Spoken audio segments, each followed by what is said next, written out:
Galactic Journey, January 5th, 1959. A near miss? Dream in flight.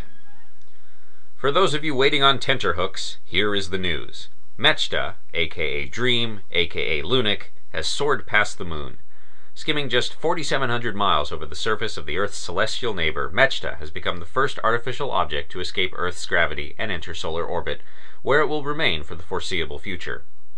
Already the signals from the spacecraft are getting hard to pick up. Nevertheless, the instruments on the Soviet probe have already returned some fascinating preliminary results. For instance, it is now clear that unlike the Earth, the moon has no magnetic field. This is not unexpected. The moon is a lot less dense than the Earth and thus is unlikely to have the iron core currently believed to be required to generate a magnetic field. Moreover, the moon is small enough that any iron it does have in its center is likely frozen solid, and it is believed that a spinning liquid iron core is necessary to generate a planetary magnetic field. So any space travelers heading to the moon won't be able to use their compasses. On the other hand, I imagine that the Sun and the Earth, the former moving slowly across the lunar sky over the course of 2 weeks, the latter hanging fixed in the heavens, at least from half of the moon, will provide perfectly adequate navigational aids. It is expected that Mechta will also return data on solar radiation in interplanetary space, but that will take a while to reach print. Of course, the real mystery of Mechta still has not been solved.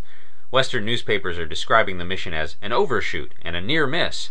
But was Mechta even aimed at the moon?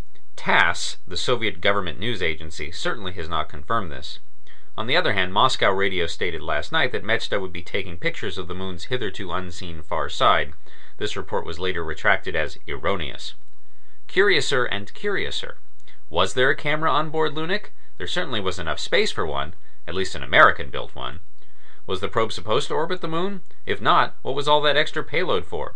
And is there any connection between this flight and the unorthodox visit to the United States by Anastas Mikoyan, the USSR's number 2 political honcho? I've said before that reading the news these days is like reading a science fiction magazine.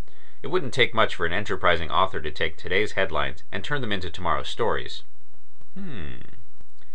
Speaking of which, I promise to return to covering the world of science fiction in 2 days. Stay tuned.